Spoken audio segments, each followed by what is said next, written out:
53 años, con antecedente de lumbalgia crónica y usuaria de AINES de forma esporádica hasta hace 6 meses.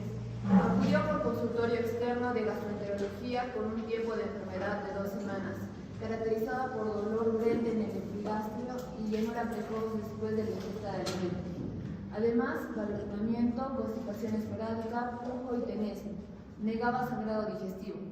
Al examen físico resaltaba dolor a la palpación profunda en fosa ilíaca izquierda y epigastrio. No masas, no rebote. No se palpaban adenomegalias. En los exámenes de laboratorio, el hemograma no reveló anemia, leucocitosis ni eosinofilia. El perfil hepático, los exámenes bioquímicos y los niveles de vitamina B12 estaban dentro de los rangos normales. Sin embargo, los marcadores inflamatorios, tanto proteína C reactiva y BSG, se encontraban ligeramente elevados. Los 3 parasitológicos seriados fueron negativos. Ante estos hallazgos se decidió complementar la evaluación con estudios endoscópicos. La endoscopía digestiva alta no mostró hallazgos significativos. En la ileoscopía distal se identificó una úlcera de 7 por 4 milímetros con base de fibrina limpia y bordes eritematosos levemente elevados, rodeada por mucosa granular.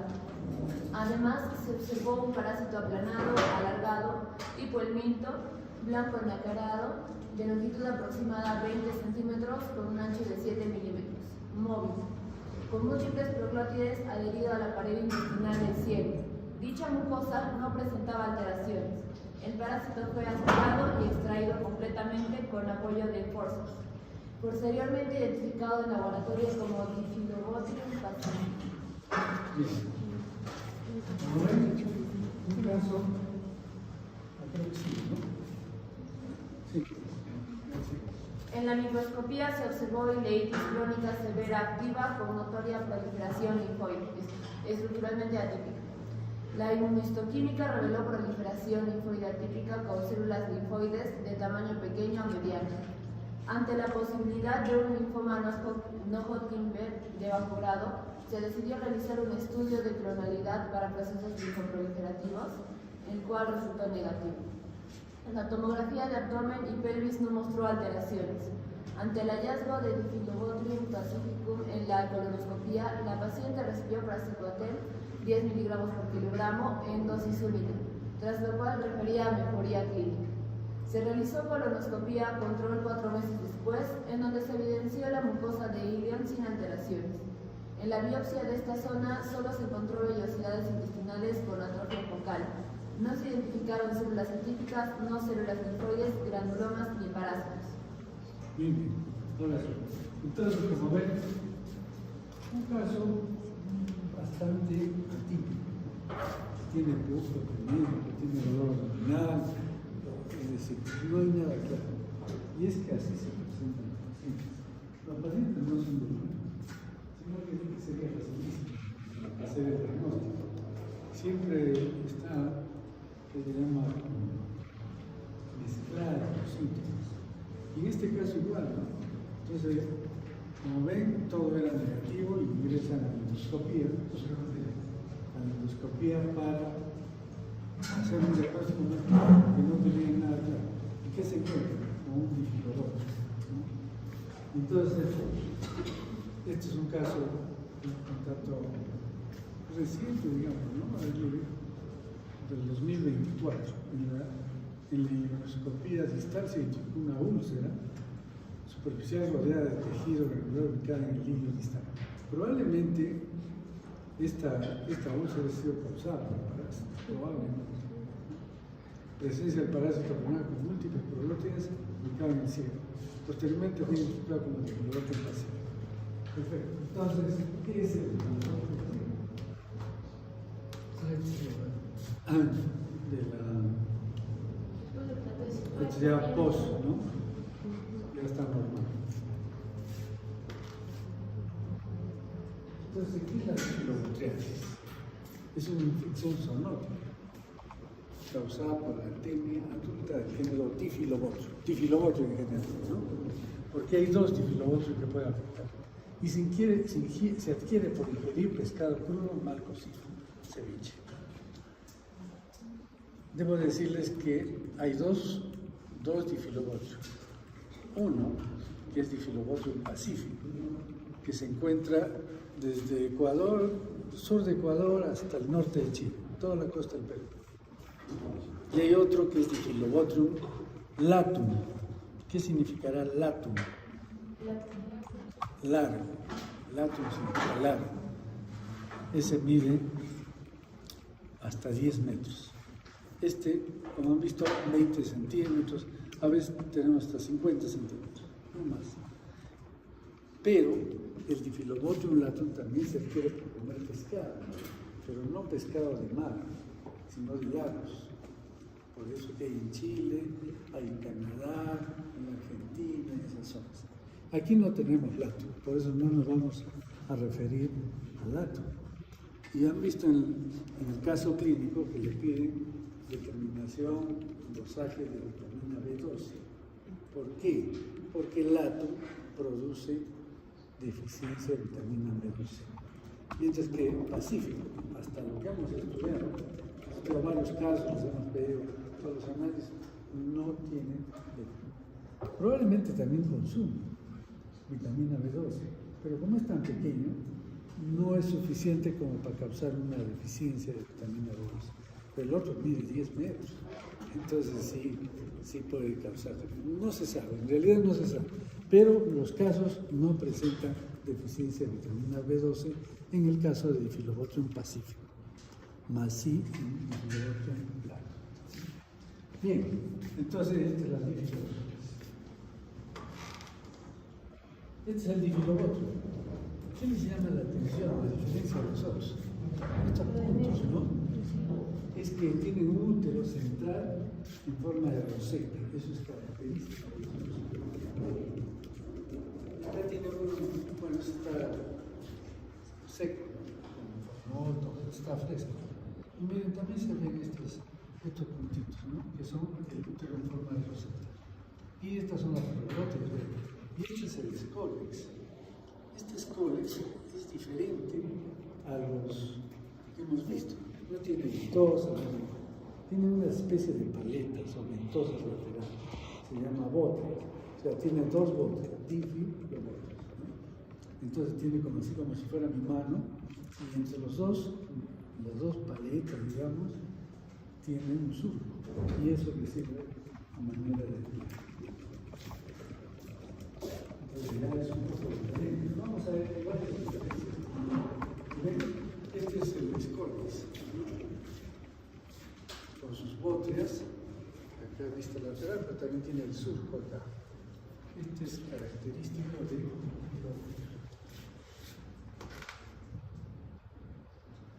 ¿Y cómo son las porotas?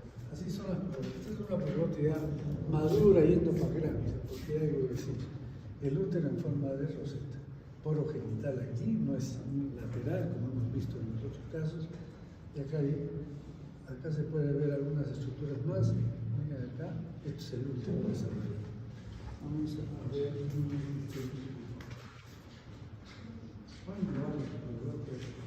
más anchas y largas, casi todas. Y acá tenemos también para que se vea. Este es el útero, el poro genital. Se ha desarrollado bastante el útero, que no se ven bien los ovarios.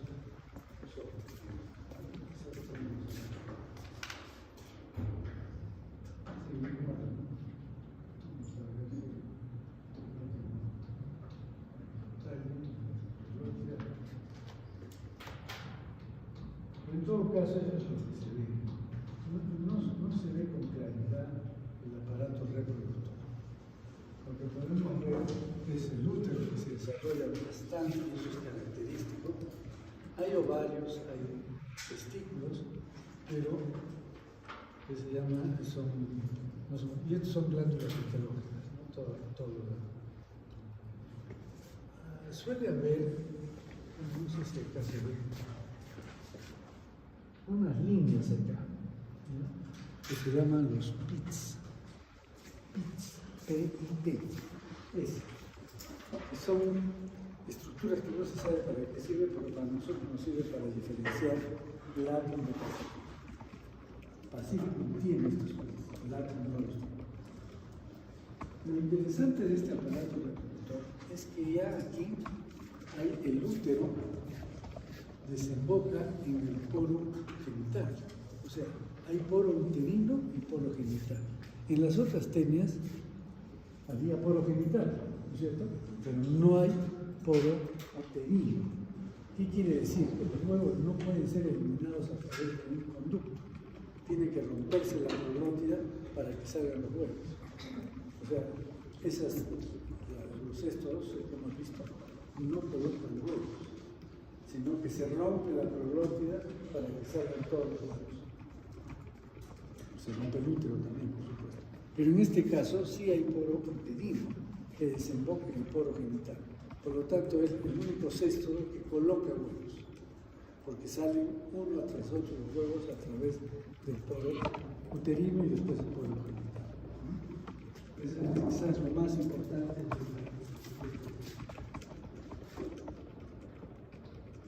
Este es el huevecillo. Y este huevecillo tiene algunas características. Por ejemplo, que tiene una cubierta lisa, ¿no es cierto? Una cubierta lisa, mide más o menos 50, 60 micras y presenta esta característica.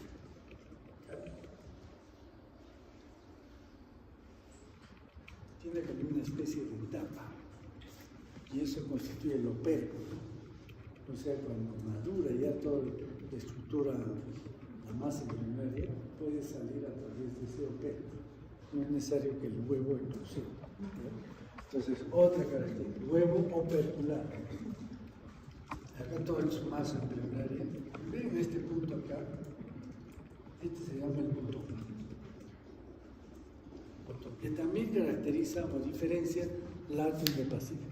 Pacífico en los huevecillos presenta este botón. Látex no, es completamente diferente. Entonces estamos viendo esto. Es que nos interesa saber si es que tenemos látex, porque ese sí causa mucho daño. Nosotros hemos estudiado esto en los suros, porque se quiere proponer carne de pescado de agua dulce. Entonces hemos ido a los suros, unos estudios en los suros, y no parece por la altura. Pero en Chile, en lagos de Chile, sí.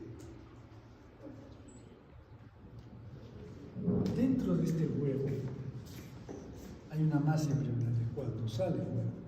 Y después tiene que desarrollarse a partir de esta masa una estructura, es un esquema, por supuesto, como este. ¿Están viendo estos ganchitos? Entonces, ¿qué se llamará esto? Un embrión hexacanto, igual que todos los estos, pero ciliado, tiene cilios que le permite desplazarse. Pero otra diferencia con los demás sexos. Esto se llama el coracilio. Es el embrión hexacanto. ¿Se acuerdan? El embrión hexacanto de ¿entienden cómo se llamaba? Oncoso. Pero este se llama coracilio porque tiene cilios. Es diferente. Después vamos a tener la clase agradecida. Sí. Y se saluda. No aprende. Este es un primer estadio larval. Como ven, todavía tiene células germinales, pero ya tienen los 6 ganchitos. Esto se llama la larva procercoide. Mide micros, 200 micros, y después vamos a tener la larva plerocercoide. La larva plerocercoide, ya ven, acá tiene el escoles. Esto ya mide casi 1 centímetro. Entonces es fácil de ver, es de color blanco. Y ya presenta el cuello y una estructura alargada. Eso se llama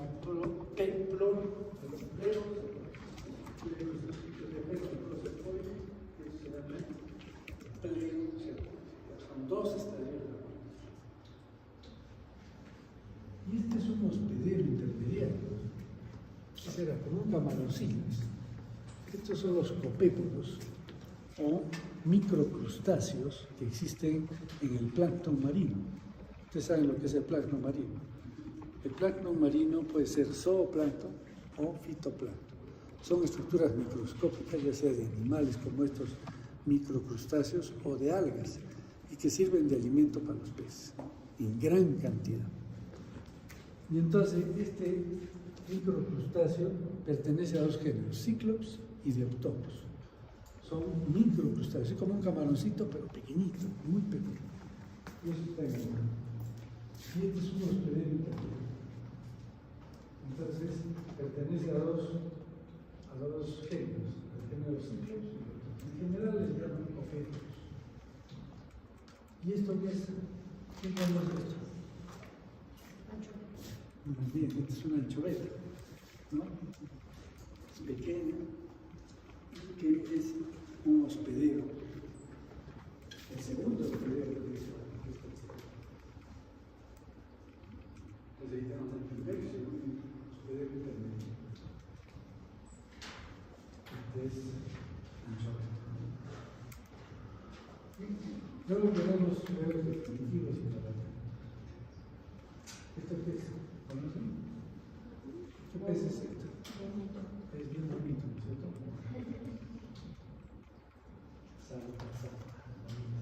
Hospedero paratécnico. ¿Qué dijimos que era el hospedero paratécnico? Sigue con el mismo estado. Entonces se va a infectar con la larva Pterocercoide y sigue con la larva Pterocercoide. Y este es el hospedero definitivo. ¿Quién es este hospedero definitivo? ¿Ah? Los lobos, ¿cierto? El hombre, también es. Entonces, miren, todo lo que interviene acá es complicado, ¿no? Pero vamos a ver. A ver. El hospedero definitivo es el lobo marino. Pueden ser también focas o morsas, pero en nuestro país, ¿has visto una morsa? ¿Hay una foca? Tampoco. Lo que se ve es lobos marinos, ¿no es cierto? En toda la costa. Y entonces estos son los que tienen el adulto, el Diphyllobothrium adulto, que tiene 50 centímetros, que está en su intestino, se está alimentando ahí. Por lo tanto, el lobo marino va a eliminar huevos, ¿no es cierto? Y estos huevos, miren, es como una masa embrionaria, tiene un opérculo, un botón que hemos dicho, de huevo. Y entonces va a caer al mar, porque esto es efecto del agua del mar. En el agua del mar, por la temperatura, la salinidad, etc., empieza a desarrollar este huevo maduro, que no estaba embrionado, y miren lo que se forma. Están viendo ahí unos ganchitos, ¿no es cierto? 6 ganchitos. Entonces, ¿cómo se llama esto? Es el embrión exacato que toma el nombre de coracillo. Y entonces este coracillo tiene, como ven, cilios, ¿no es cierto? Cuando ya está formado, que eso es más o menos en 15 días aproximadamente, ya se forma el coracillo dentro del huevo, sale a través del opérculo. Entonces logra salir a través del opérculo y comienza a flotar, a nadar en el agua. Entonces está desplazándose en el agua este coracillo porque tiene cilios. Entonces, como se desplaza, se mueve, este microcrustáceo se lo come. Se alimenta de se lo quiere al coracillo. Y este coracillo va a entrar a su hepatopáncreas, le dice, y va a formar su primer estadio larval, que es el procéntesis. Entonces ya vamos a tener un microcrustáceo infectado con o sea, es el primer hospedero intermediario. Va a estar infectado ¿con qué? Con el primer estadio larval. ¿Cómo se llama el primer estadio larval? Procéntesis. Entonces ya está. Ya tenemos un procepoide dentro del copépodo. Luego, este copépodo sirve de alimento para los peces, ¿no es cierto? Estos, quizás es bueno que sepan, estos copépodos vienen desde el polo sur y vienen con la corriente de Humboldt y están en eso, ¿no? Entonces por eso es que la anchoveta, sobre todo, aparece cuando hay la corriente de Humboldt, se acerca ahí y hay agua fría que trae del polo, pero trae estos microcrustáceos. Entonces se alimentan de estos microcrustáceos. Por eso cuando hay el fenómeno del Niño, que empieza a desplazar a la corriente eléctrica con agua caliente, desaparecen estos microcrustáceos y también desaparecen las anchovetas. Va a haber pocas anchovetas. Entonces, bueno, cuando es normal, acá tenemos entonces el microcrustáceo que sirve de alimento para este pescado, que es la anchoveta. Y la anchoveta va a ingerir este copéporo con la larva procercoide, pero dentro de él se forma, en su peritoneo, se forma la larva plerocercoide. Y entonces esta larva plerocercoide ya está en este pez, pero la anchoveta sirve de alimento para otros peces, que son carnívoros, que no se alimentan de plancton. Entonces, al comerse a la anchoveta estos animales, están ingiriendo la larva plerocercoide, que es de 1 centímetro. Luego van a pasar acá. Y este es hospedero paratécnico, ¿no es cierto? Entonces el hospedero paratécnico, ¿qué hace? Solo mantiene la larva plerocercoide, que es de 1 centímetro, en su peritoneo. Está justo ahí en el peritoneo. ¿Cuáles pueden ser? Un montón de peces, ¿eh? Monito, lorna, coginova, lisa, un montón de peces, todos los que comemos. Entonces albergan el estadio larval, que es la plerocercoide. Y entonces este pez sirve de alimento para el lobo marino. ¿Y el lobo marino qué va a ingerir entonces? La larva plerocercoide que estaba en la anchoveta y que estaba acá también, porque esto es paratécnico nada más. Entonces, ¿cómo? La larva plerocercoide. Como ven, ya tiene su escólex, ¿no?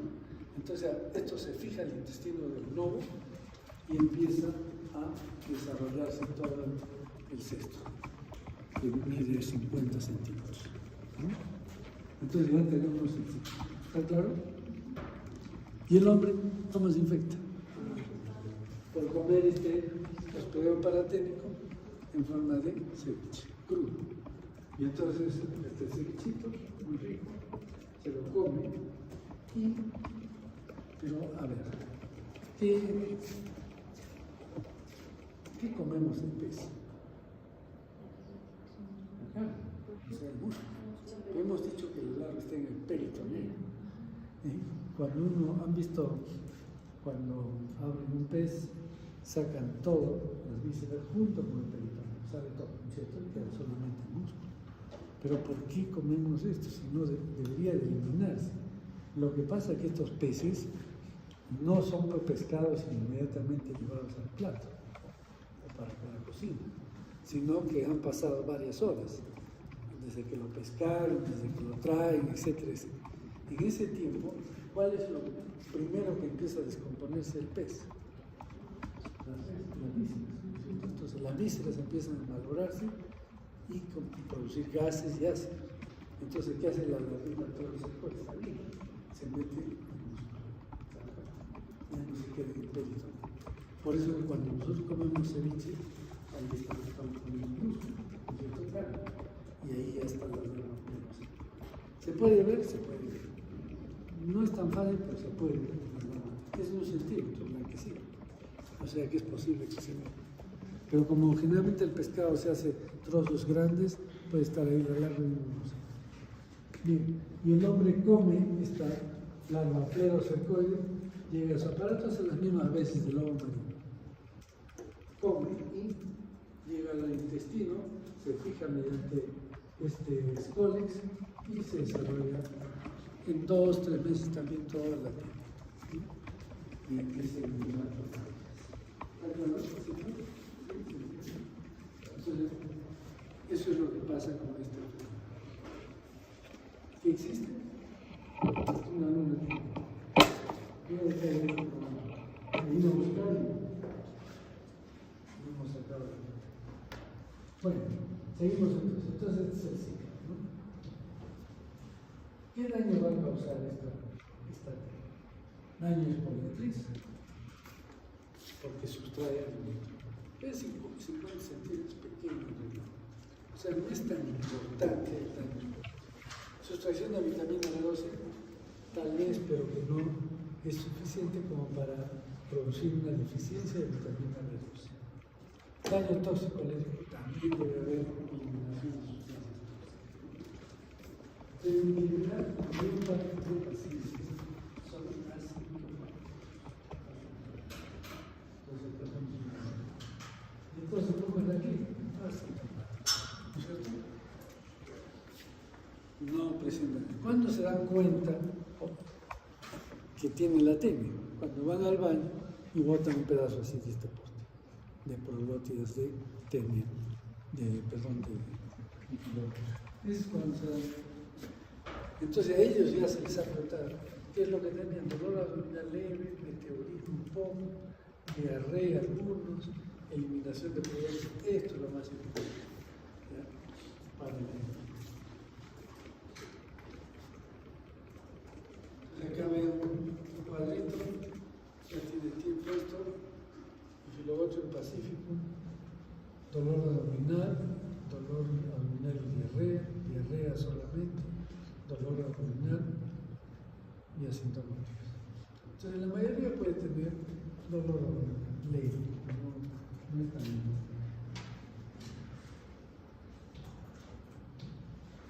Sin embargo hay complicaciones.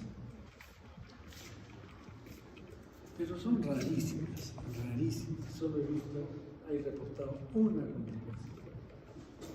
Explicar pancreatitis aguda con ciclos. Está todo. El link para poder revisar esto. Ya tiene tiempo.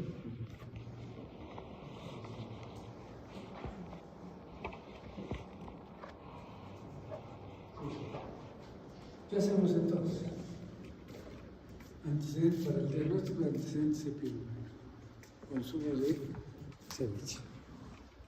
Los primeros casos fueron diagnosticados en pescadores, pero después ya se comenzó a generalizar. Puede haber dolor. Hemos tratado de buscar anemia, no tiene anemia. Hemos buscado en muchos casos eosinofilia, tampoco tiene eosinofilia, no tiene anemia, no tiene eosinofilia. O sea, es normal. Y el examen de heces, los huevecillos que tienen mucha importancia. Y esto es lo que obtenemos después del tratamiento. Acá también hacemos tratamiento dirigido, ¿se acuerdan? Y obtenemos el adulto. Así lo obtenemos en una placa. También para los huevos usamos el método de Telemann o segmentación rápida. Es un tipo de efectos. Bueno, un poco la epidemiología de esta. Como hemos dicho, desde Ecuador hasta el norte de Chile existe esta parásito. Vamos a referir algunos casos. Antes nadie sabía que existía este parásito. Recién en el 62, Castillo y Ibáñez presentan un caso clínico en el norte de Chiclayo, un caso clínico que encontraron. Después, en el 63, Paredes y López Díaz, un caso en La Oroya. Qué raro, La Oroya. ¿Saben dónde queda La Oroya? Está a 4.000 metros en Pasco, a 4.000 metros de altitud. Lo que pasa es que alguien estuvo en Ancas, probablemente en Chimbote, se infectó y de ahí fue al esto, ¿no? Y ahí encontraron el caso, pero fue reportado. En el 64, Guerrera y Villanueva, un caso en Lima. En el 64, Lumbreras, un caso también. ¿Se acuerdan de Lumbreras? En el 65, Gutiérrez, Robles, etc., 5 casos en Lima. Miren cómo va aumentando. Y otro en Trujillo y otro en Chiclayo. En el 65 también, Arellano y Sarmiento reportan 2 casos en Lima. En el 67, Bayer identificó los huevos, los parásitos, 7 parásitos huevos, como pertenecientes a especies de Difilobotrum pacífico, porque antes pensaban que era lato. Entonces ya se identificó que era una especie muy particular, especie pacífica. Presentados por Miranda ya murió ya eso.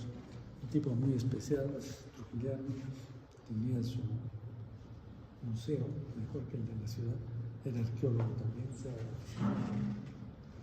y era parasitólogo, y él hizo mucha contribución a los estudios de parásitos en el Perú. En el 67, otra vez Gutiérrez, 15 casos en Lima, ya 1000 no. En el 75, 2 casos, en Salaverry, que es el no. En el 75, Neira, que trabajó con nosotros aquí, presenta 11 primeros casos en Arequipa, 11 casos. Luego Lumbreras, en el 75, ya colecta 115 casos. Miren cómo ha ido aumentando. Nuevamente Neira, en el 93, 18 casos más en Arequipa. En el 97, 597 casos en el Hospital Nacional de Cardiología, doctora Terachini, una chinita municipal. Y hasta mayo del 2000, 198 casos reportados, ¿no es cierto? Entonces, ¿qué ha pasado con el voto?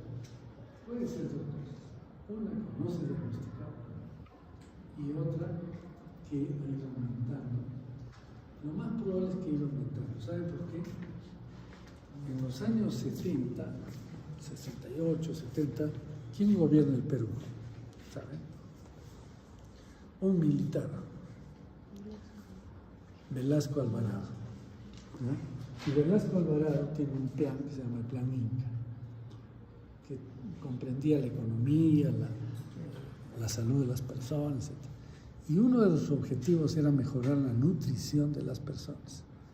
Entonces decía, ¿cómo es posible que los peruanos tengan desnutrición habiendo tanta proteína en el mar? No es posible. ¿Por qué? Porque antes el pescado era una comida casi exótica, ¿no? Salvo los de la zona, los pescadores, ¿sí? Pero era artesanal todo. Los pescadores pescaban, pero lo vendían ahí al pueblo, nada más. Arequipa no llegaba el pescado, muy rara vez. ¿Y dónde los arequipeños, dónde comían pescado? Cuando iban a la playa moliendo, se iban al mercado y ahí preparaban riquísimo pescado. Entonces, aquí, ¿qué se comía el domingo? Adobo nada más, no había cevicherías. Y entonces, ¿qué hace Velasco Alvarado? Dice, no, tienen que comer pescado. Y para ello hay que hacer estrategias.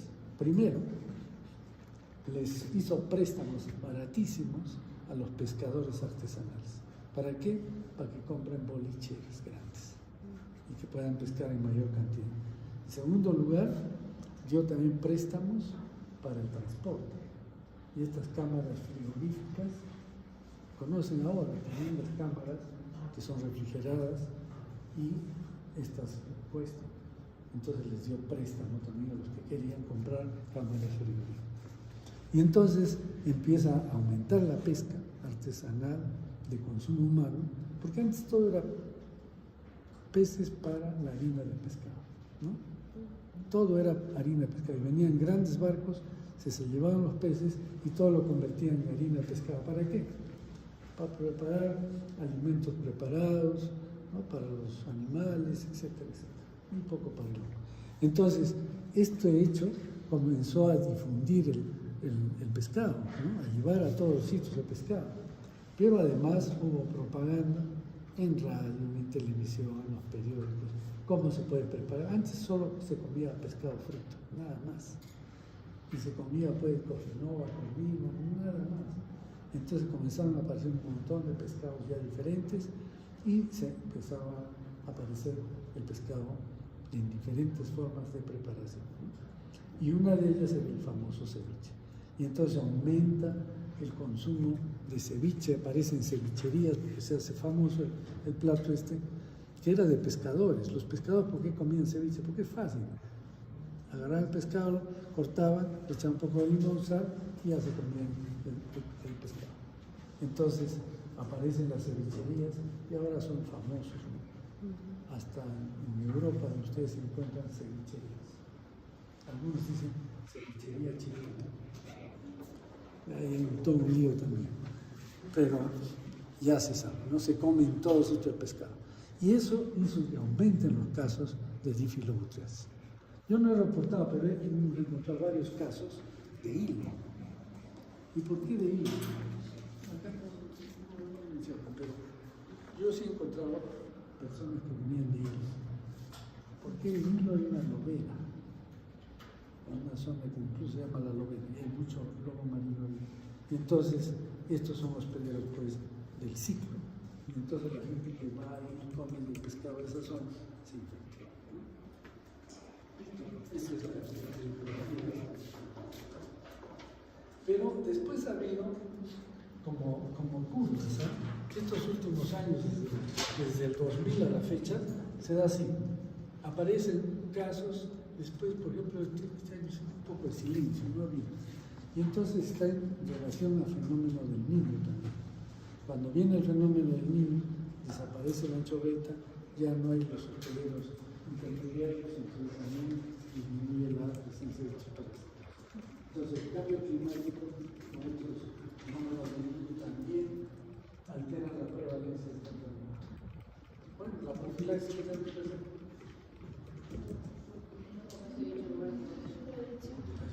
ya de ahora en adelante nadie come ceviche. ¿Qué dice? No se preocupe. En primer lugar porque causa precolar. Y si tiene la tenia, me busca.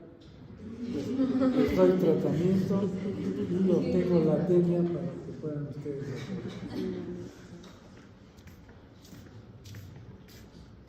Como dije, LATU no tenemos. Hemos estudiado en la sierra, todos sitios no hemos encontrado.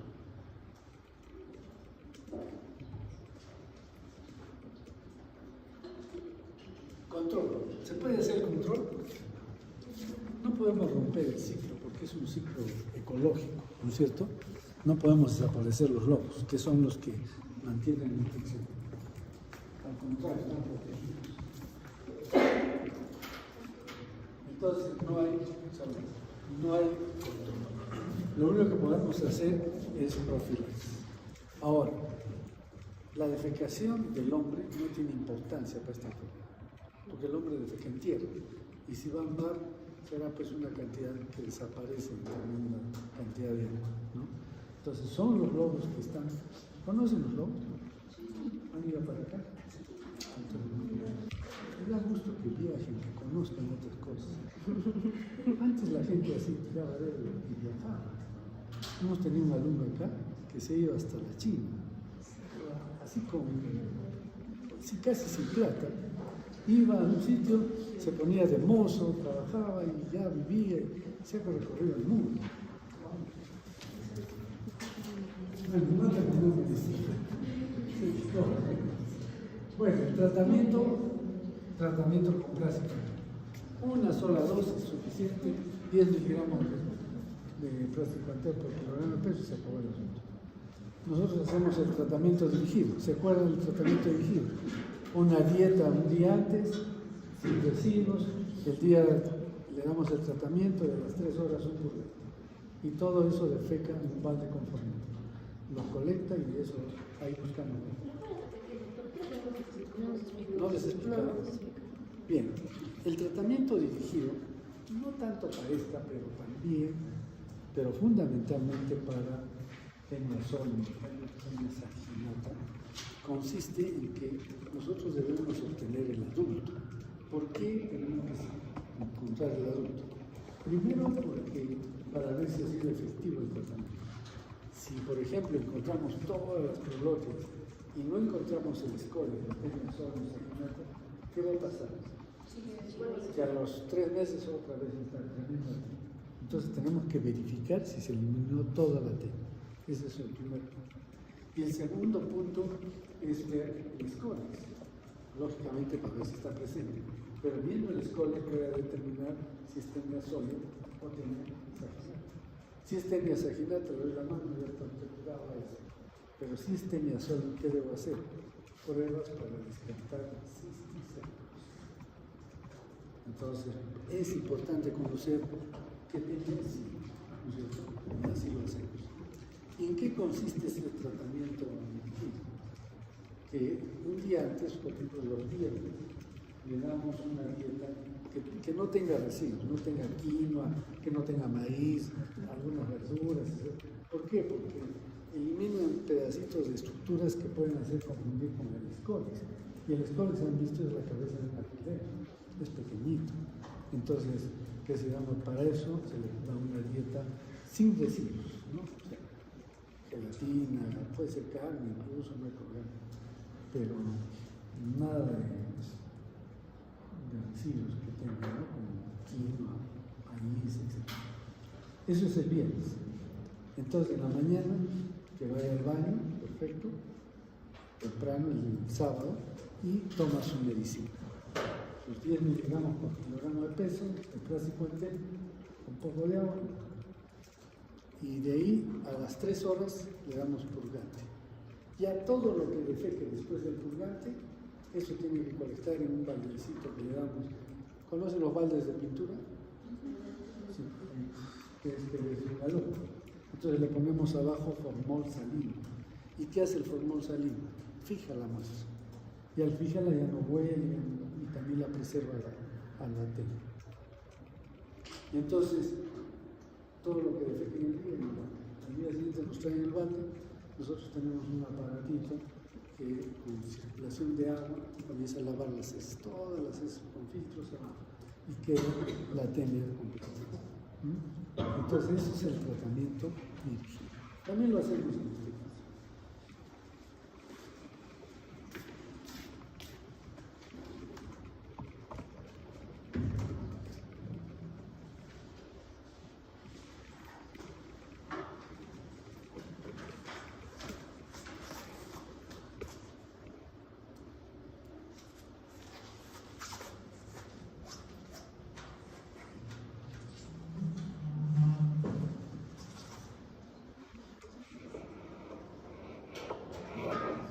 Bien, ahora vamos a ver si un caso sumamente, una parasitosis que es muy importante desde el punto de vista de su epidemiología, de su clínica,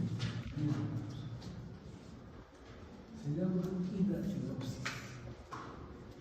Entonces, ¿qué es la hidatidosis? Infección zoonótica causada por hidátides o larvas que son localizadas principalmente en hígado y pulmón. Se adquiere por ingerir huevos de la tenia Echinococos granulosos, cuyo hospedero definitivo es el perro. ¿Y por qué es una zoonosis? Porque es una enfermedad del ganado. Entonces, sencillo, se hace el perro, que es el hospedero definitivo, y el ganado, que es el hospedero definitivo. Entre ellos el sitio. Y a veces el hombre entra en este sitio.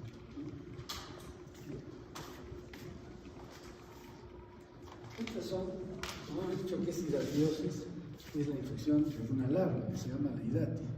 Y estas son varias hidatias. Como ven, son estructuras esféricas, con membranas, y en el interior del líquido, es el líquido hidativo, que protege a las estructuras que están dentro. Entonces, miren, pueden tener diferente tamaño. Hemos llegado a tener una vez, teníamos un cirujano de todas que era muy amigo nuestro, aparte que nosotros le hacíamos la serología a sus pacientes, y él operaba y él sacaba el quiste completo. Nos trajo un quiste así de 20 centímetros de diámetro de un niño de 12 años. Casi todo el pulmón está ocupado por esta hidatia. Entonces, son de diferentes tipos. En los animales, generalmente en el ganado, son pequeños, pero muchos. En el hombre, lo que vemos es más grandes, pero pocos, 1, 2. Entonces, esto es la larva de Echinococos. Esta es la que causa enfermedad en el ganado. Pero esta es la E, el céstodo, que causa la infección del perro. Y como ven, tiene un escólex con 4 ventosas, doble corona de ganchos y 3 probiotes. Solo tiene 3 probiotes, una inmadura, una madura y una grávida. Y si tiene un escólex con doble corona de ganchos, ¿qué se parece? Es escólex. Solo. Tiene doble color de ganchos y 4 puntos. Pero es pequeña, mide medio centímetro. Son pequeñitos. Pero el perro tiene múltiples. Se llama Chilicocus granulus. Se escribe Chilicocus, pues se pronuncia Chilicocus. Bien, este es un esquema para que veamos más o menos cómo es esta larva. Entonces, esta larva tiene la característica que va a tener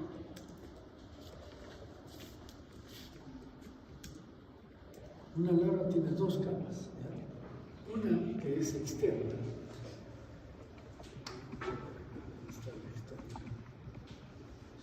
No sé si está acá. Todo esto es la externa, ¿ya?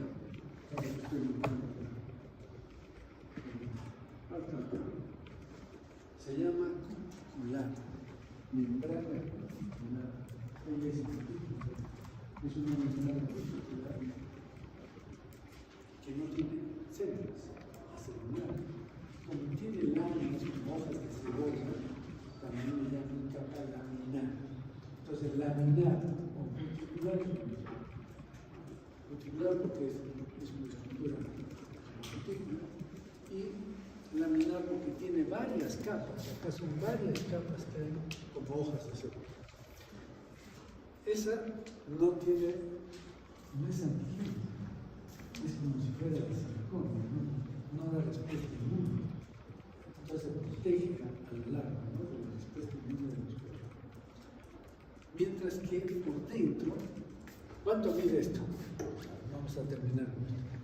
Mide, puede tener 2, 3 milímetros, o sea que ya tiene cierta consistencia. Lo más interesante es que tiene la estructura parecida a la clara de huevo cocido. Así como la clara de huevo cocida, así es esta estructura, blanda, blanquecina. Y por dentro de esta hay otra capa. Acá está, ¿verdad? Esta capa. Y esta es la capa germinativa. Capa germinativa o prolígera, también le dice. Prolígera o germinativa.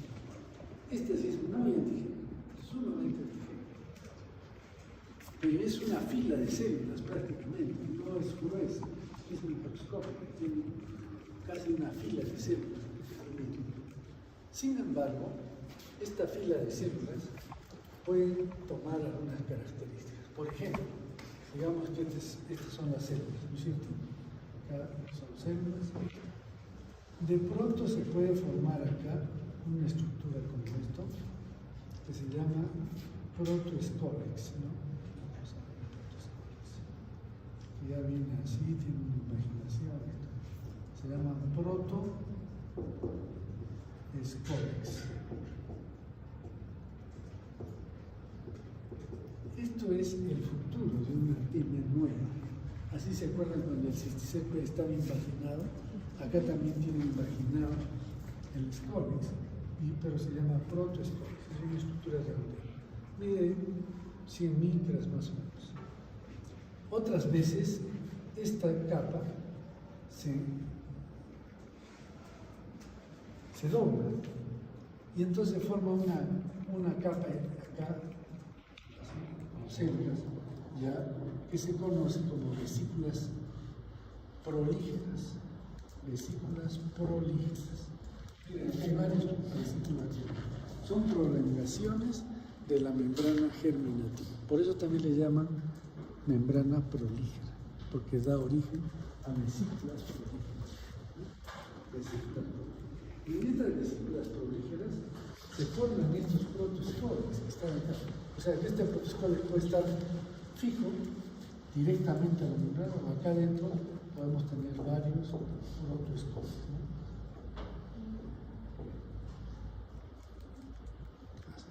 Varios protoescólex. Entonces una vesícula prolígera con protoescólex en su interior. ¿Qué más? A veces se desprenden estas y constituyen vesículas hijas. Esto debe estar en el interior. Entonces acá se desprenden estas vesículas llenas de protoescólex, se llaman vesículas hijas. Y ustedes dirán, ¿qué diferencia hay entre una vesícula prolígera y una vesícula hija? Que esta le crece una membrana laminar. ¿Ya? Entonces ya tiene capa laminar, por eso es hija, es igual a la madre. ¿Se dan cuenta? Ya tiene capa laminar. Pero está dentro de la madre, está flotando. Entonces, ¿qué podemos encontrar? Aquí dentro, si nosotros sacamos un quiste hiatídico de un animal y aspiramos con una aguja, pinzamos y jalamos, va a salir el líquido hiatídico, que es transparente. Dicen como agua de manantial o cristal de roca, es muy transparente, muy cristalino. ¿Ya? Eso es el líquido hiatídico. Pero el líquido hiatídico tiene proteínas y sales. Es salado.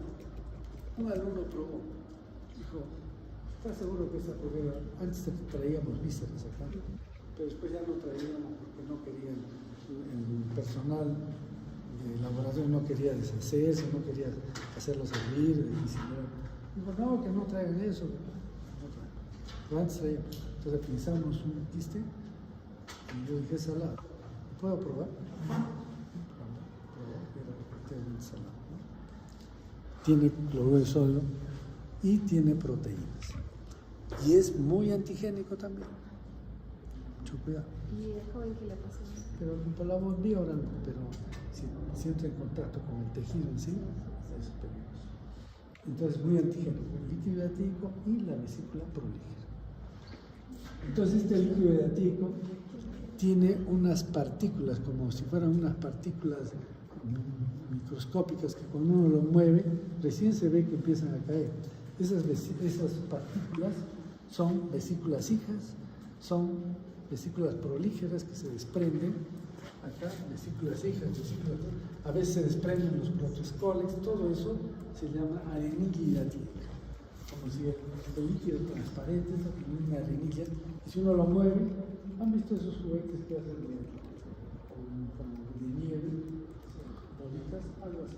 Entonces empieza uno a ver y empieza a caer y siente toda la arenilla hiatídica. ¿Qué es la arenilla hiatídica? Vesículas hijas, protoescólex, vesículas prolígeras. A veces ganchos, también se pueden encontrar ganchos que se han distribuido los protoescólex. Eso es la arenilla hiatídica. ¿Listo? Entonces, esta es la larva de la larva hiatídica. ¿Está claro todo lo que contiene? Ya está.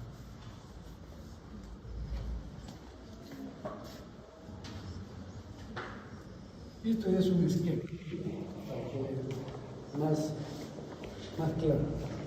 Entonces, ¿qué cosa era? La capa, no, perdón, esta es la capa laminar. ¿Se dan cuenta?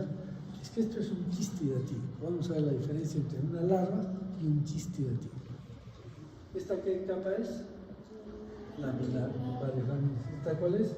La prolígera, que es una filiación. Y estas son vesículas prolígeras, acá protoescólex, pero acá ya es una vesícula hija. ¿Qué tiene?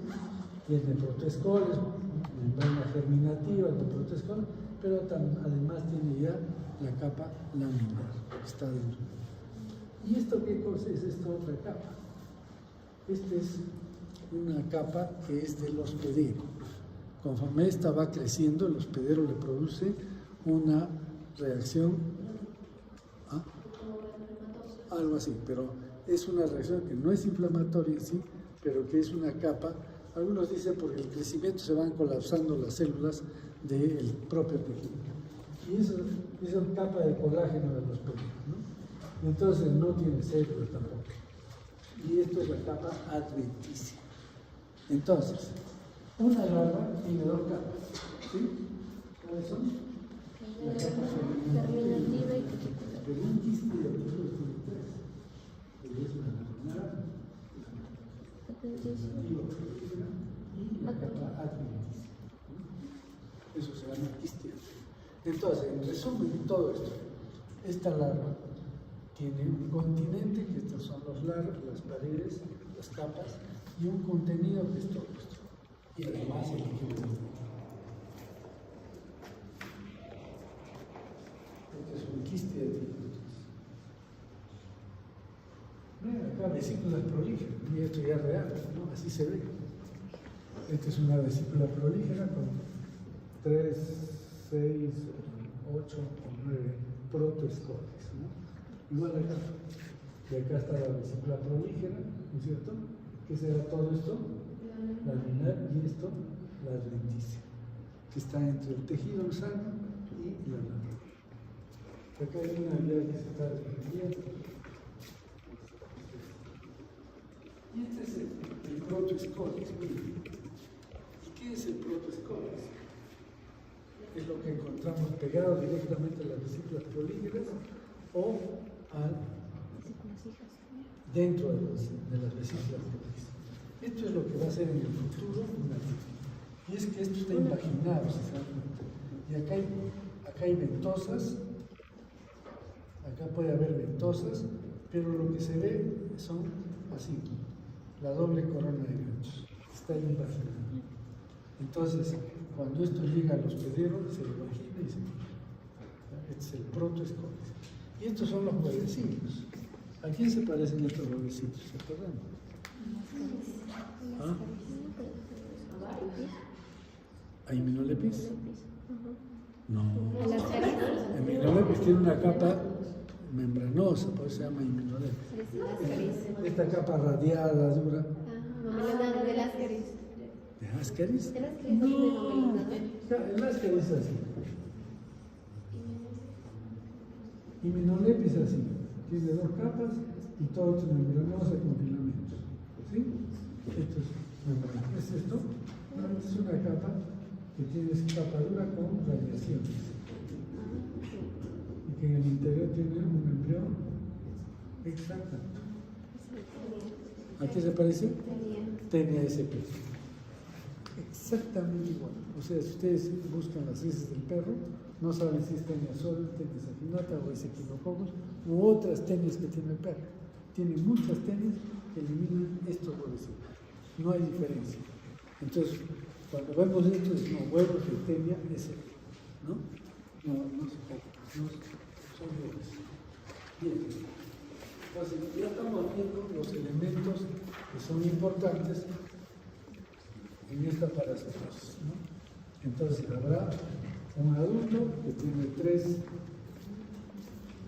prológeras, bueno, con su doble corona de ganchos, hay huevos, de estos huevos se forman los protoescoles y también hay un metacesto, pero protoescoles, no sé cómo, protoescoles, y luego vamos a ver la lámina. O sea, bien, tenemos adulto, huevos, protoescoles y lámina, ¿no? Claro, los protoescoles están mucho mejor. Una cosa, cuando puede haber hidátides que no tienen protoescoles, ¿ya?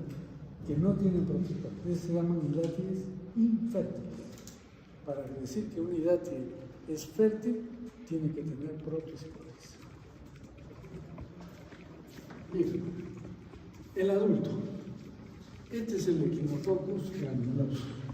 Tiene un útero circular, poro genital posterior, acá tiene poro genital, ¿no?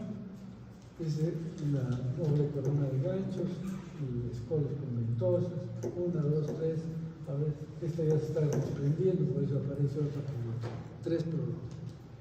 Pero hay otros Echinococcus que también pueden producir enfermedad. El Echinococcus multilocularis, por ejemplo, es más pequeño, ¿no? El útero es racemoso, todo genital es algo. Y este es Echinococcus boyeri y este es Echinococcus oliganus. Cualquiera de ellos puede producir hidatidiosis, pero en diferentes animales. En el hombre, en nuestro medio, en el norte puede haber Echinococcus multilocularis, en el hemisferio norte, porque eso trabaja con zorros, etc. nosotros solo tenemos el Echinococcus granulosus, nada más. ¿Que existen estos? Sí, pero en nuestro medio, en América, solo tenemos el Echinococcus granulosus. ¿Ya?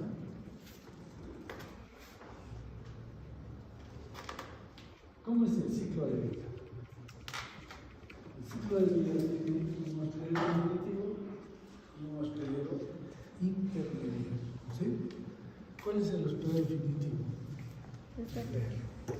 Pero también puede ser el chacal, el zorro, etc. Pero en nuestro medio, ¿cuál es? El perro. Bien, entonces, ¿qué va a tener el perro? El perro tiene el adulto, el Echinococcus granulosus.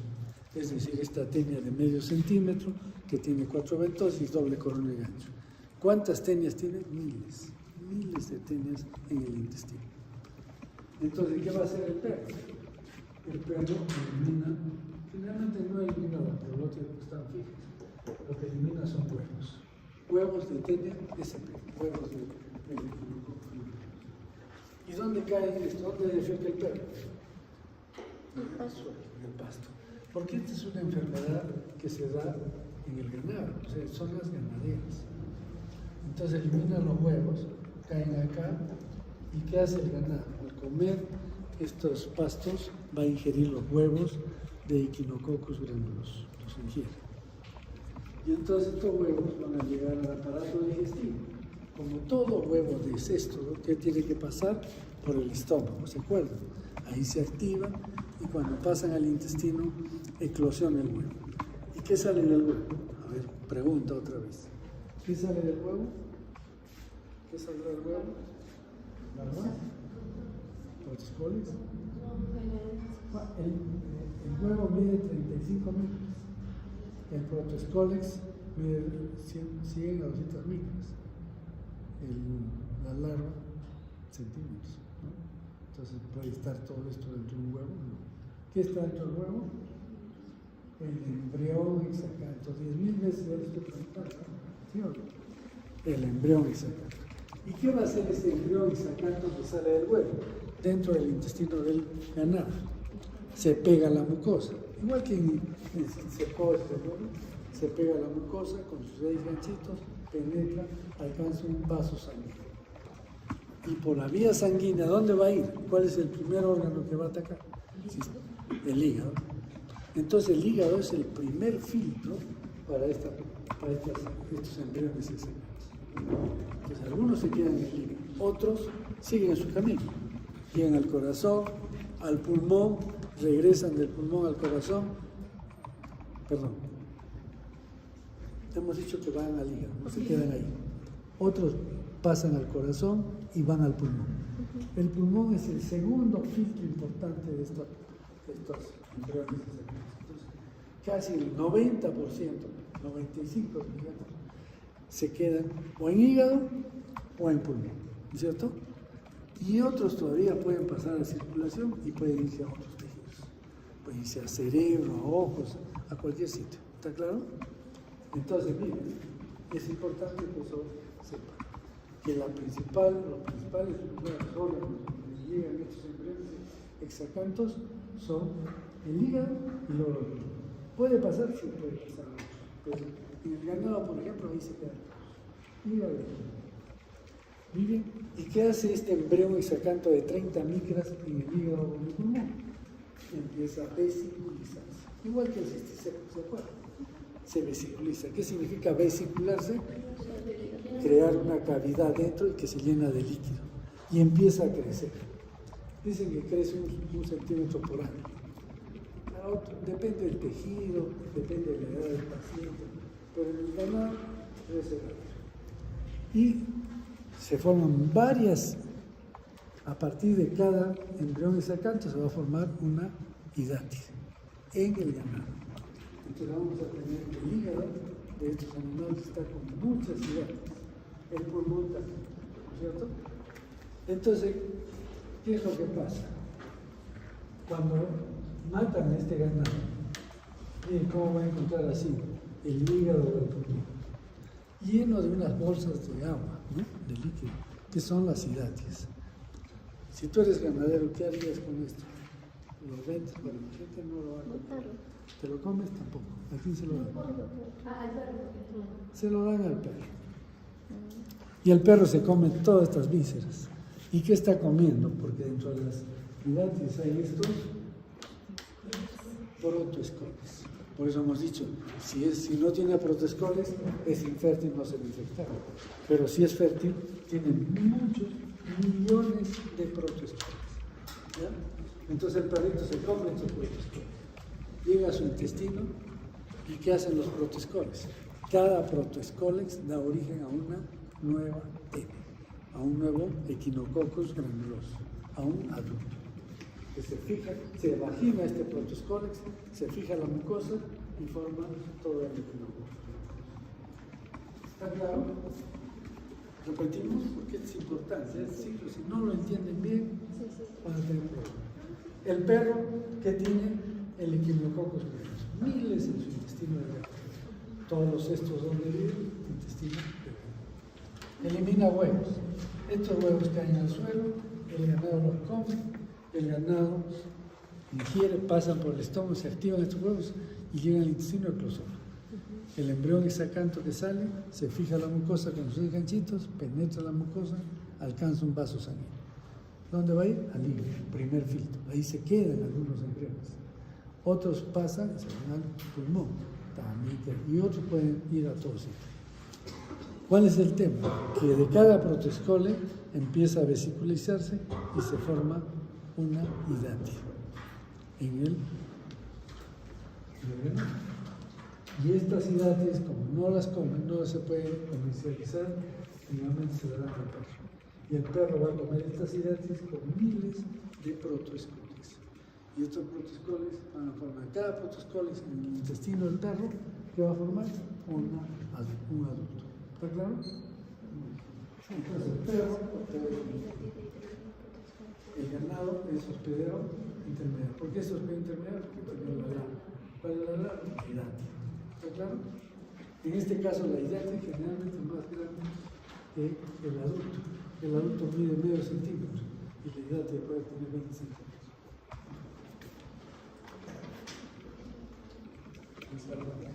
¿Y el hombre cómo se infecta?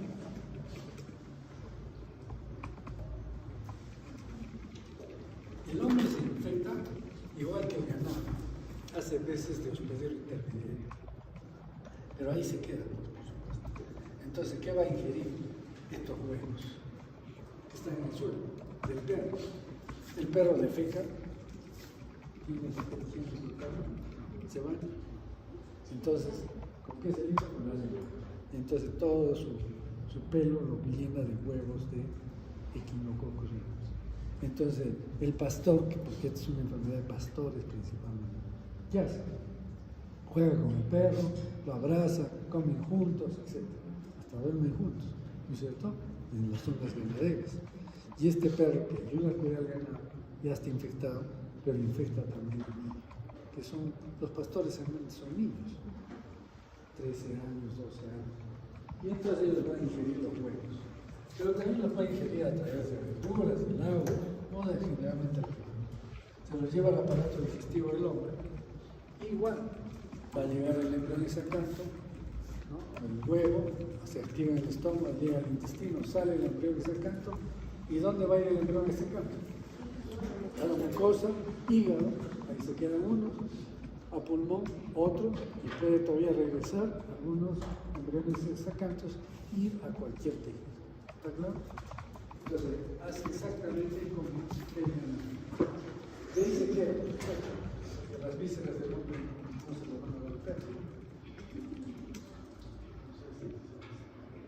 Entonces, la patogénesis. Acá está la membrana germinativa, que es delgada, la capa laminar. ¿Esto qué será?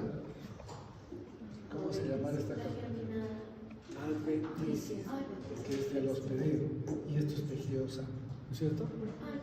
Entonces, adventicia, capa laminar, capa germinativa, capa laminar, adventicia, tejido sano. ¿Está claro? Hay poca reacción inflamatoria, casi no hay.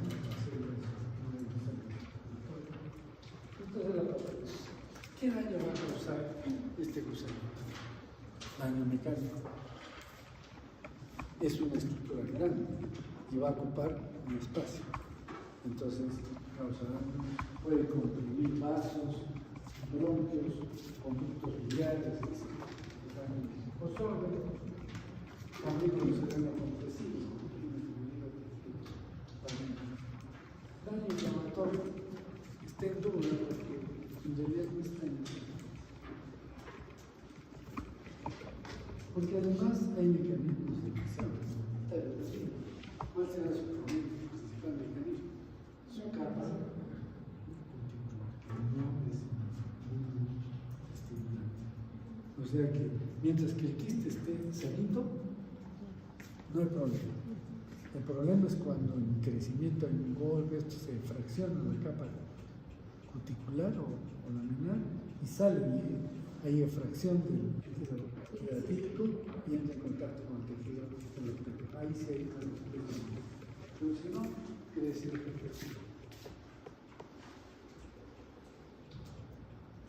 ¿de qué depende el daño? Número.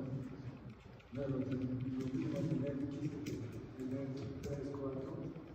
Localización. No es lo mismo tener un quiste de tipo en hígado que tenerlo ¿dónde? En el cerebro. Integridad alimentar. Cuando está íntegro no hay respuesta, ¿cierto? Pero cuando ya no está íntegro, está totalmente digerido. Acá está expandiendo los brazos, acá es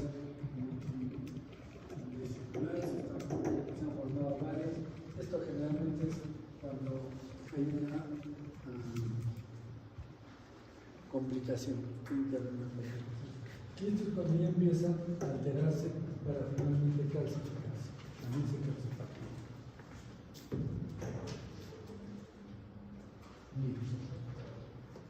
Clínica. Esta es una hidratación pulmonar. ¿Ven el quiste del silicón? ¿No ven? ¿Qué es esto? Corazón. Entonces acá estamos viendo todo el quiste. Imagínense la sintomatología que presenta estos pacientes. Y acá una vista lateral para que se vea todo. Entonces, ¿qué presentará este paciente? ¿Qué se imagina? Disnea, tos, expectoración hematoica, ¿no es cierto? No, ahí nomás, la vómita es una complicación, no te adelantes. Entonces lo que va a presentar es disnea, dolor torácico, expectoración hematoica, ¿no es cierto? Entonces, miren qué interesante. Si uno palpa esto, el punto hay que salir. Matidez, pero no hay ruidos, no hay murmullo vesicular, ¿no es cierto? Se altera totalmente. Pero esto es un quiste. Entonces, cuando nosotros vemos un joven de 20 años que viene con tos, expectoración hematoica, examinamos, hay una masa ahí, ¿en qué pensamos? Le preguntamos inmediatamente, ¿dónde eres? Yo soy de Azanga. ¿Dónde es Azanga? O de Melgar. ¿Dónde es la provincia de Melgar? No, también. O Sicuán. ¿De dónde? Sicuán y esas zonas son endémicas de hidrataciones. Pero si viene un paciente igual, viene de Suiza, ¿en qué piensa? Un tumor no va a tener esto, ¿no? O si es que es un paciente que viene de la costa, que tiene tos, expectoración, puede ser una tuberculosis. Entonces hay que pensar, pero un paciente que viene del Puno y le dicen, ¿qué trabajas en ganadería? Soy pastor, ya está hecho con esto. Sin necesidad de médicos, bien importante. Entonces, estos quistes son y esto es a nivel hepático. Esta es una tomografía que nos permite ver dos o el cerebro, totalmente hielino. Un quiste diatírico en el cerebro. Es decir, no solamente se puede ir al pulmón, sino que puede ir a otros. Claro, la clínica ya es propia de esto, no vamos a entrar en ese detalle. ¿Podría parecer a a la cisticercosis cerebral. Sí, pero es más agresivo, es mucho más, es muy grave. Y arterioso ocular también es y produce ese. Y acá que es interesante. ¿Qué ven acá? ¿Qué es esto? La cabeza del Cabeza del fémur, y esto es la cavidad córtica, ¿no es cierto? Perfecto. Una articulación perfecta. El cuello, perfecto. ¿Y qué ven acá? ¿Se ve? ¿Dónde está la cavidad cotidiana? ¿Dónde está? Todo está destruido, ¿no es cierto? Y está destruido a tal extremo que mira. ¿Qué encuentran acá? La articulación coxofemoral, ¿no es cierto? Bueno, esto es lo que están viendo, pero además van a ver otra cosa, la rama isquiotibiana, ¿no es cierto? Acá está el normal. ¿Qué ha pasado acá? Miren, ¿dónde se está yendo? ¿Se dan cuenta? Una fractura patológica. El paciente está caminando, no está normal, y de repente ya no puede caminar. ¿Por qué? Hay una fractura patológica. ¿Por qué? Porque aquí se metió la hidratis dentro del hueso. O sea que hasta en el hueso puede haber hidratis.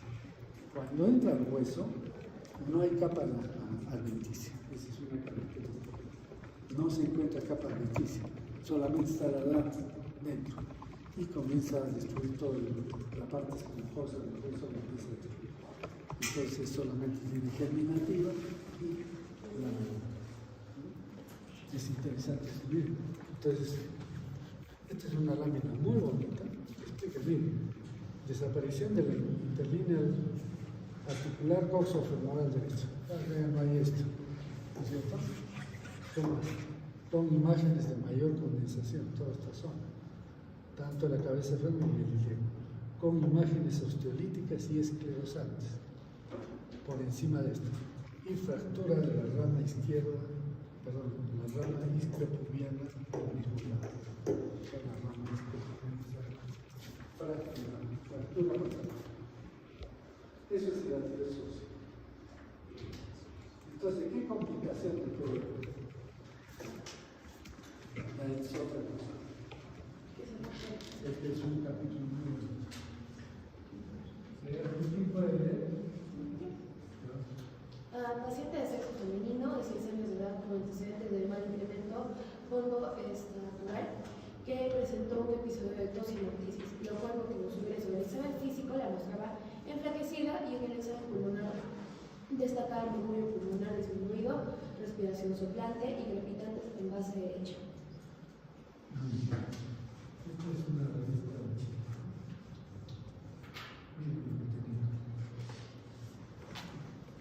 ¿Qué ha pasado? ¿Cómo debería de ser el quiste? Todo esto debe ser negro, ¿no es cierto? Pero ya no. Miren lo que hay acá. Se ha roto el quiste. Y ha salido a un bronquio. Y entonces acá se han desprendido las membranas. Miren acá, las membranas desprendidas, ¿no? Y acá hay aire y ya no hay líquido. El líquido está para acá, para abajo, y las membranas están flotando en el líquido. Esto es aire igual que acá, ¿no es cierto? Entonces, ¿qué habrá pasado con esa niña? Miren, la vista lateral, como está con líquido para abajo y aire. ¿Qué ha pasado? Las membranas se han desprendido de aquel aire. Entonces lo que ha sucedido es que en esta niña se ha roto con membranas que están flotando. Y esto es igual. Este otro paciente que es igual. Miren, esto es líquido, recto, y esto es aire. ¿Qué pasó? Que se rompió el quiste y se abre hacia un bronquio. Entonces sale todo el contenido de este quiste, o sea, este líquido, a veces con membranas, a través de la tos. Entonces el paciente tiene como tos, pero no bota expectoración, le viene como si fuera un vómito líquido, pero ese líquido no es del estómago, es del pulmón, se llama vómito. Entonces esta vómica el paciente elimina, por eso también los pacientes saben que es un líquido salado, y con membranas, a veces salen membranas. ¿Listo? Eso se llama la vómita, es una complicación, ¿ya? Entonces la primera complicación que estamos viendo, la vómita, muy típico de estos pacientes. Pero, ¿qué pasa si ese paciente presenta la vómita y pasa un tiempo? Él prácticamente se curó, ¿no? Porque puede eliminarlo todo incluso. Pero ¿qué pasa? Que ese bronquio entra en contacto con el parénquima y hay una cavidad. Y los bronquios siempre tienen bacterias. Entonces ahí empiezan a crecer bacterias y se produce un absceso pulmonar. Segunda complicación. Entonces, absceso pulmonar. Primera complicación, vómito. Segunda complicación, absceso pulmonar. Entonces ya tiene otras características. Hay fiebre, etc.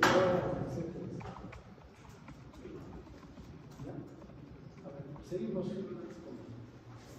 ¿Qué pasa? Si el quiste, este quiste se rompió, este es al bronquio, ¿no es cierto? Pero si el quiste se rompe, acá está, digamos, el quiste, y si se rompe al bronquio, da esto, la vómita, todo. Pero ¿qué pasa si el quiste se rompe a la cavidad pleural? Es la cavidad pleural, ¿no es cierto? ¿Qué pasa? No es un derrame, es hidrotórax. Entonces se llena de líquido, puede ser también, pero ahorita vamos a ver, todo esto se llena de líquido, ¿no es cierto? Todo el líquido hidratico se viene acá abajo. Eso se llama hidrotórax. Pero otras veces se rompe hacia la pleura y también hacia el bronquio. Entonces, ¿qué pasará con el pulmón? Se colapsa, se va a decir, ¿cierto? Es como cuando tienen cuidado, porque acá hacen muchos delincuentes en estas calles, van con una puntita, ¡pim, pim, pim! No se muere. ¿Por qué? Porque es un promotor de salud. ¿Ya? Entonces, ¿qué se llama? Se pincha, esos neumotores, ¿no es cierto? Entra ahí de fuera y cae. Pero otras veces hay vómita, pero hay vómita, o sea, hay conexión con eso, también hay un hidroneumotórax. Entonces, todas esas complicaciones puede haber a nivel pulmonar. ¿Está claro? Hay una complicación que puede presentarse, pero no es muy común en el pulmón, pero sí es común en el hígado. ¿Qué pasa? A ver, vamos por partes. Primero, que hay hepatomegalia, pero la hepatomegalia no es porque el hígado ha crecido, sino es que el quiste desplaza un poco del hígado, ¿no? Entonces uno puede palpar. Y a veces, pues, hay alguien que se le ocurre palpar con fuerza, bruscamente, mucho cuidado con los pacientes. Pero otras veces, que es lo más común, es que están jugando, que cae un pelotazo, por ejemplo, o se golpean con algo. Entonces, ¿qué va a suceder? Que se rompe el quiste y sale a la cavidad peritoneal. Ahí cambia las cosas. La primera complicación que puede haber es un shock anafiláctico. ¿Por qué un shock anafiláctico? Si es que el paciente se sensibilizó, ¿se acuerdan que les dije cuando la hidratia se rompe un poquito y sale el líquido dentro, el líquido en todos los tejidos, ya tiene una respuesta inmune, tiene anticuerpos? Y cuando se produce esta ruptura hepática, cae gran cantidad de líquido hidratico a la cavidad peritoneal. Y esto es como una esponja, se absorbe todo su antígeno. Y si ya estaba sensibilizado, hace un shock anafiláctico. ¿Saben cómo es un shock anafiláctico? Cuando usted le pone una inyección con penicilina a un paciente, ¿qué sucede? Le ponen la penicilina, se voltean a descartar la jeringa y el paciente se murió. ¿Se murió? A ¿No? veces. Ah, bueno. Si hay gente que se muere. Entonces, ¿qué es lo que ha pasado? Un choque. Entonces, ¿qué tienen que hacer para un choque anafiláctico? ¿No es cierto? ¿Por qué? Porque estos pacientes se caen porque hacen vasodilatación y además broncoespasmo. Y la adrenalina produce lo contrario, broncoadilatación y vasodilatación. Y por eso se cae, el paciente se cae y ya llega más sangre, se le puede despertar. Pero es grave, tengan siempre cuidado con esto. Bueno, eso es lo que pasa, el shock anafiláctico. Entonces, otra complicación, el shock anafiláctico. La primera en hilo. La segunda es que cae gran cantidad de protoescoles de la hidratide a la calidad peritoneal. ¿Qué hemos dicho que se forma a partir de un protoescoles? Un adulto de intestino del en una serosa, si un protoescoles no cae al intestino del perro, sino a una serosa, ¿qué serosas tenemos? Pleura, cardio, ¿no es cierto? Esas son serosas. Si cae a una serosa, cada protoescoles no da origen a un adulto, va a dar origen a otra hidratida. Entonces esta complicación se llama hidatidosis secundaria. ¿Ya? Hidatidosis secundaria. ¿Por qué? Porque se van a formar muchas hidatidas. Entonces vamos a ver. ¿Ven? Esta es una hidatidosis secundaria. Toda la cavidad peritoneal se ha llenado de hidatas. ¿Sí?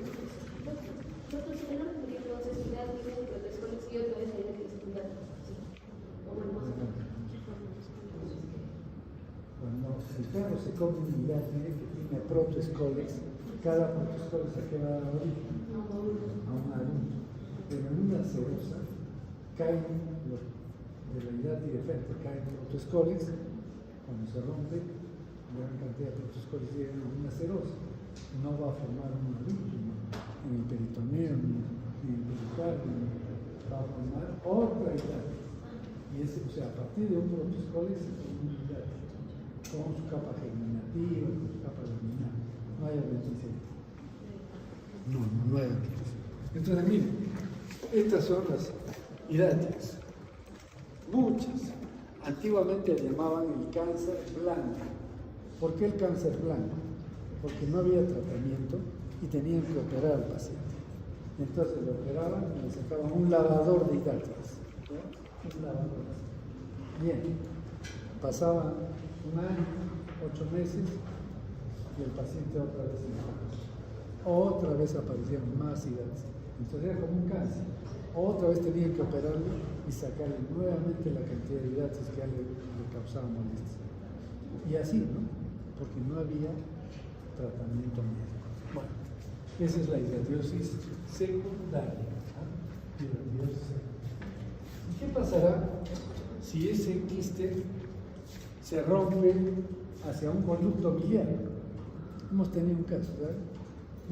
Es un paciente que dice que estaba en su casa y de pronto le vino un dolor tipo cólico muy intenso, así como si fuera un cólico biliar. Muy intenso, le dolía el abdomen que no se podía soportar. Y de pronto le da ganas de ir al baño. Va al baño y él relata así con sus palabras, dice, fui al baño y me dio diarrea. Un montón de agua. Y de pronto voy a ver el baño, bolsas de plástico. Se asustó, ¿no? ¿Cómo? Yo nunca he comido bolsas de plástico. ¿De dónde han salido estas? ¿Qué era? Toda la hidratide y sus membranas que habían rodeado. ¿Y por qué le vino el dolor? Porque al pasar por el colédoco tenía dificultad y eso se obstruye por la gran cantidad de membranas y da pues un cólico como si fuera una limpieza. Y después ya logra pasar, ya se eliminó todo, se quedó curado. Pero esa cavidad que estaba en el hígado se llena de bacterias. ¿Qué otra complicación puede haber? Absceso hepático. ¿Se dan cuenta? Entonces no es tan sencillo, hay muchas complicaciones que puede dar esa complicación. Y esto es lo que les decía. Bien, este es un hígado y se rompe y se mete por acá y sale por los bronquios. Puede también ser eso, ¿no? O de esto, del hígado pasar al pulmón. Se abre por la pleura y hace un hidrotórax. ¿No? O acá sale para acá y además hace acá un hidroneumotórax. O sea, hay una serie de combinaciones